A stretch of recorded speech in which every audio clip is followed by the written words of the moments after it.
So, in the last lecture I had talked about a time switch, and I have also drawn a random access memory based time switch structure, and that switch we were doing write operation cyclically and read operation was a cyclic operation. So, I was writing in the RAM in order when the slots were coming. So, when slots were coming 1, 2, 3, 4, 5, 6, 7 and 8, I was writing them in order actually. And while reading out, I was reading in out of order depending as decided by the control memory. Okay. So, that was the structure which I had discussed in the previous class. So, now let us actually do another variation of this. This we call as write acyclic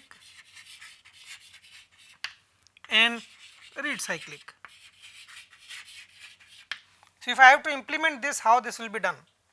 So, I call this particular switch as WCRA and I call this one as WARC. So, this is what we had done in the earlier lecture. Let us do the WARC configuration. This is almost the same configuration, except there will be some minor modifications by which I can implement this scenario. So, we will have a speech memory as usual, and there is an input line which is coming 8 bits parallelly will be coming through 8 bit wide bus, okay. And you will take this same signal and derive a frame clock which is important. I will also derive a word clock, this same thing as we did in the previous configuration. We will use this clock to run a counter, so which will be used as an address, but remember this time we are actually doing read which is cyclically which is happening. So, I will be using this counter's output for read operation. Earlier we actually had used it for write operation, okay. So, that will be the variation, and I will be having a mux RW bar, the flag, and this of course has to be driven, clock has to go. So, clock will also be actually driving this word clock will be putting will be actually triggering the memory, okay. So, this is not an edge driven, this is a label driven thing.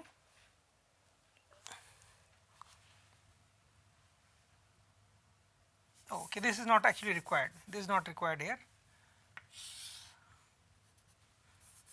So, this read write flag itself will toggle within a clock period. So, this will act itself as a clock.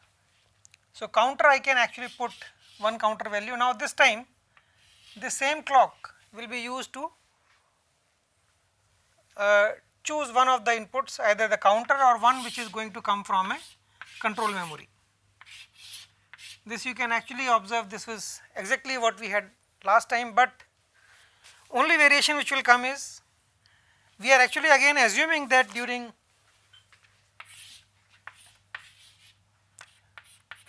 the one part the clock actually consists of 1 and 0. So, during the first half the clock you will be doing a write operation, and second you will be doing a read operation. So, this actually means when it will be 0 I will be connecting the counter value for the read operation, it will be reading out at that time, and when it is 1 then I will be doing the write operation which will be decided by this control memory. So, the same control memory will now be used for. So, when this is 1 that time this control memory should connect here, I can actually do it this way, and the same clock can be used to select this.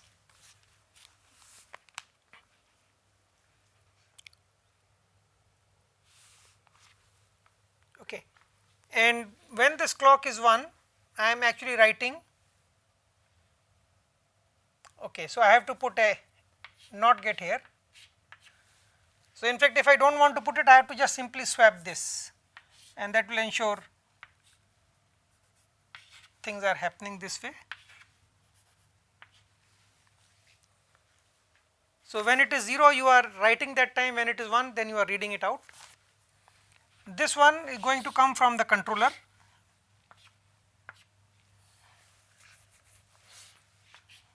This is the address bus, this is the data bus, and of course there will be a read write flag. So, when you are going to do a write operation here, you will be doing a read operation here. So, therefore, this clock, the inverted thing has to be fed here.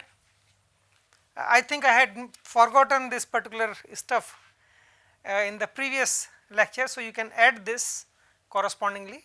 So, RW bar for the control memory was not drawn that time.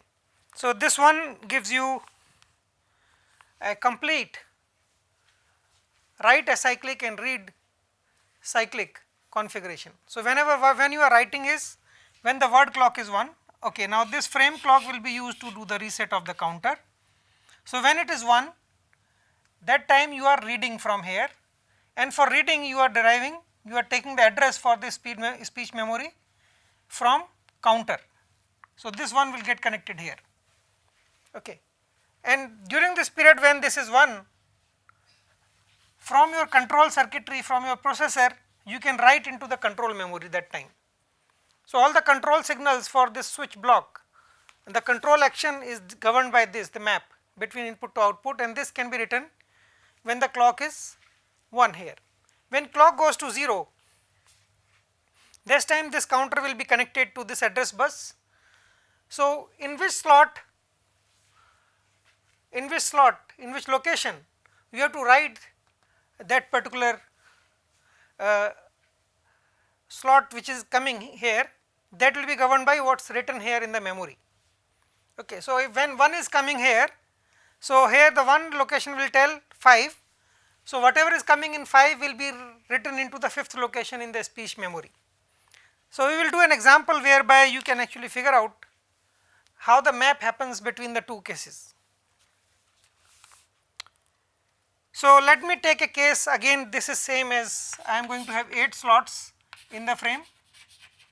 These are counted as 1, 2, 3, 4, 5 till 8, and I have again these 8 slots, and the mapping has to be done between these two.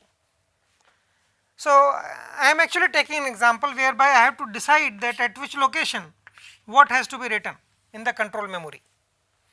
So, let us do that. So, I am actually taking switching map.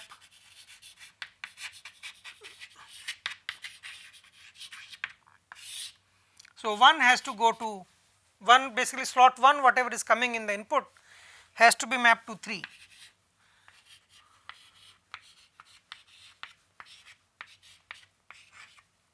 So, 2 has to be mapped to 5, 3 has to be mapped to 2, 1 has to be mapped to, 4 has to go to 1, 5 has to go to 8, 6 has to go to 4, 7 has to go to 6, 8 has to go to 7.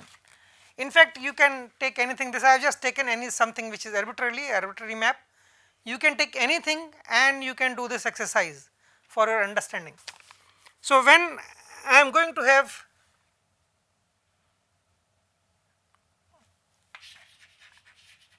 this is a location in the input,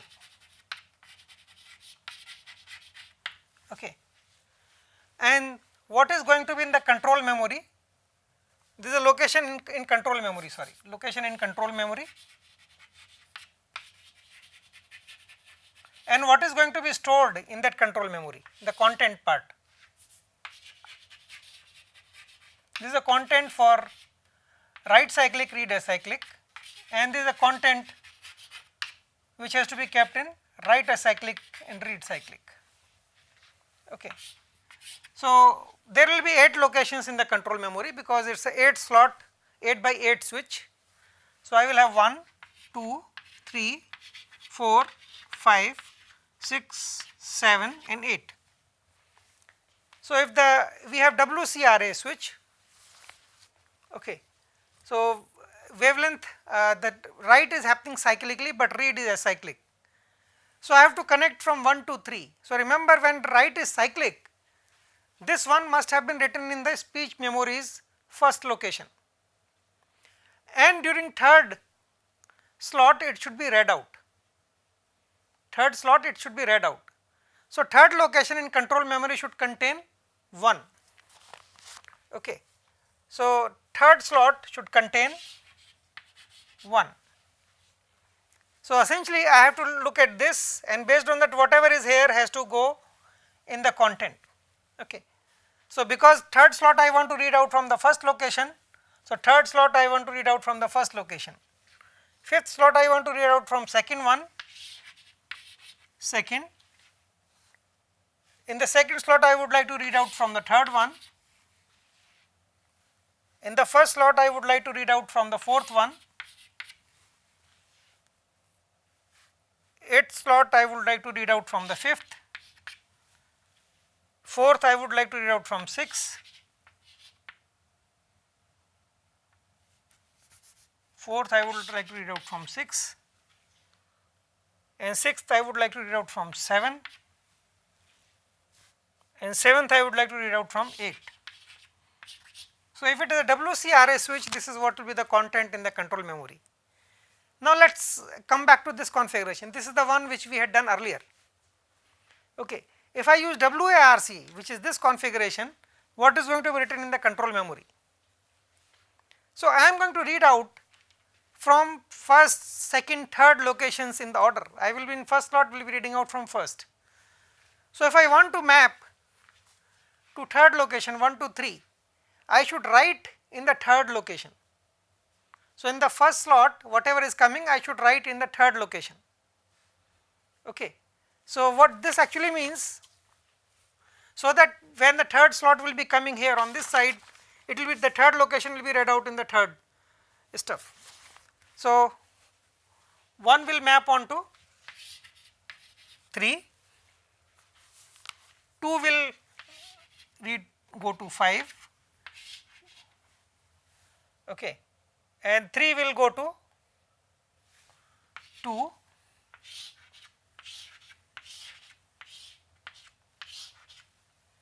so you will have 2, 1, 8, 4, 6 and 7. That is what will be the difference. So, you can try out various different maps and try to find out what will be the content in two different kind of time switches. Okay, now let us look at a 3-stage Clos network. I actually discussed about 3-stage Clos network, but I actually had used a crossbars in that case. Okay. So, can I use this time switch to build up a 3-stage Clos network? That is a question we would like to investigate. A Clos network was something like this, where I had some m by n kind of crossbar which have been used. So, I had used multiple of them, say r of them.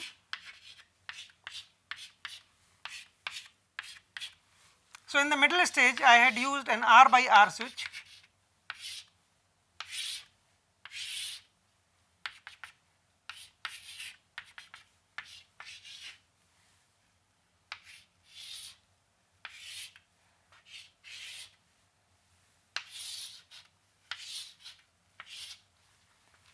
and correspondingly the third stage will be something like this.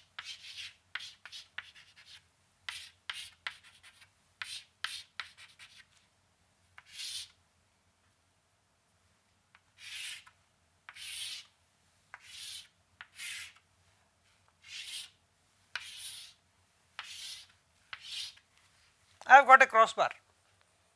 Now, question is, can I actually use time switches here? Yes, I think this can be done. I can replace this whole block by a time switch. So, this is an equivalent because I can have a multiplexer and then I create a time multiplexed stream. I can use a time switch here.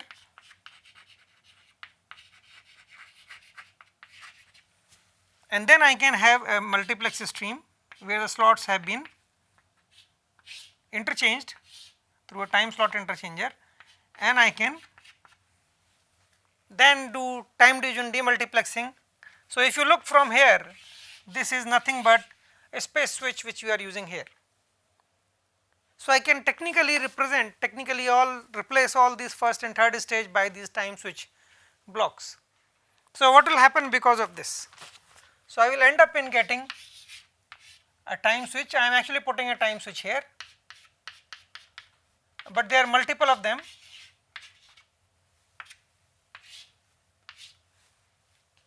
And I can actually use a demux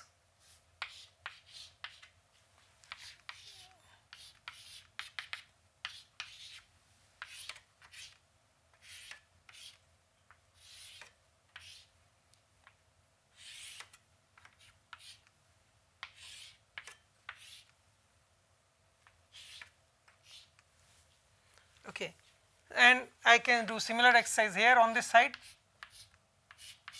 This is a time switch and time multiplex stream.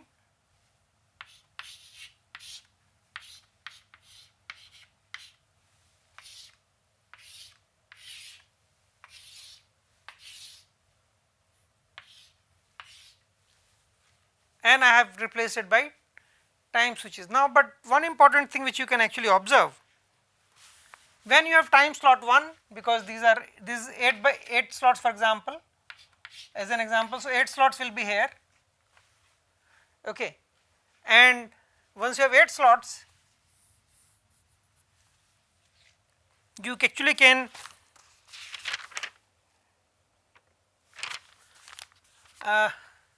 in time slot 1, this is the switch which will be operating. All other switches are meaningless, because in this demultiplexer only this will be corresponding to time slot 1. So, this one corresponds to time slot 1, this will be activated in time slot 2, this will be used in time slot, if it is m by m, so it is time slot m, okay.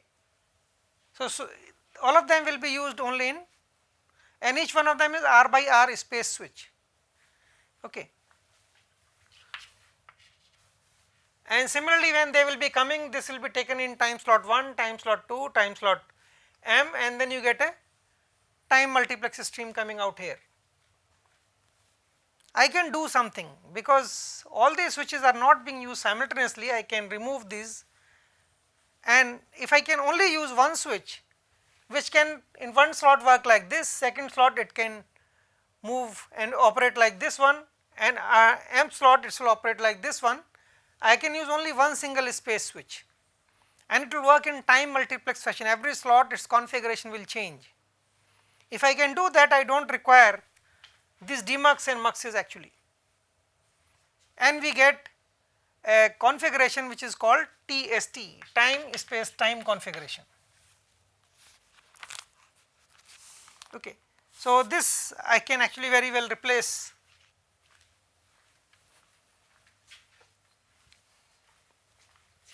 this stuff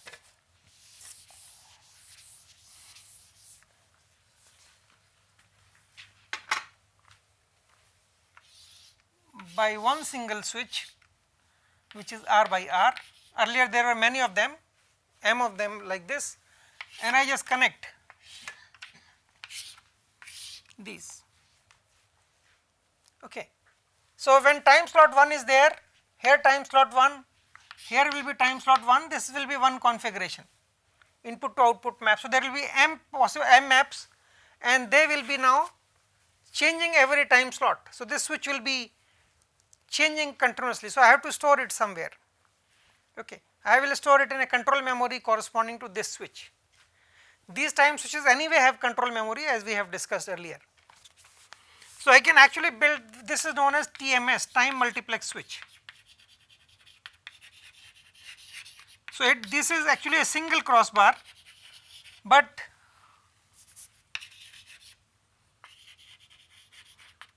due to time multiplexing it is acting like multiple crossbar switches, okay. So, if I have a crossbar like this, I am drawing only a small one, the 4 by 4. So, I have 1, 2, 3 and 4, 1, 2, 3 and 4. So, I have to decide in the first time slot which one of these will be active. Remember, these all of them cannot get active, only one of the point in a column can get active, but multiple in the row can get active, actually that is possible. So, these can snap, but all these 4 cannot snap together, only one of them.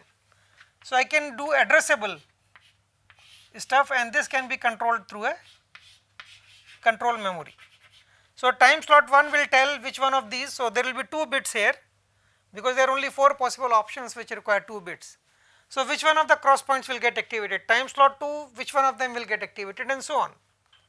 Similarly, I will use these cross points will be addressable, controlled by another control memory, and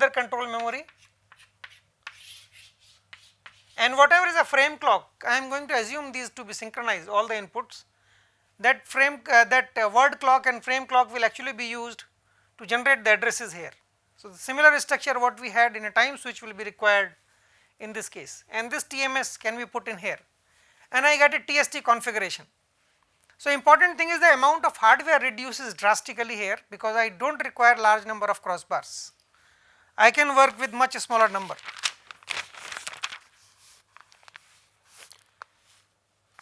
So far life was very simple because I had 8 by 8 or m by m I have used, and this configuration I know. Okay. But suppose if I want to build up a strictly non-blocking switch, what I will do? So, in this case, in this crossbar based 3 stage network, what we required was here, if this is m, I need this n has to be greater than 2m minus 1, greater than equal to 2m minus 1. If this condition is satisfied, I get a strictly non-blocking switch. What is the equivalent condition in this time space time switch? Okay. So, this condition will be when the slots here are m slots, I need here at least 2m minus 1 slots. But I have not talked about a time switch which is having different number of inputs here and different number of outputs here. And on the other side, the number of inputs here are larger, it is 2m minus 1 and it is m. So, I need an implementation of a time switch where number of inputs per frame and number of outputs per frame are different. They cannot be implemented by one single speech memory.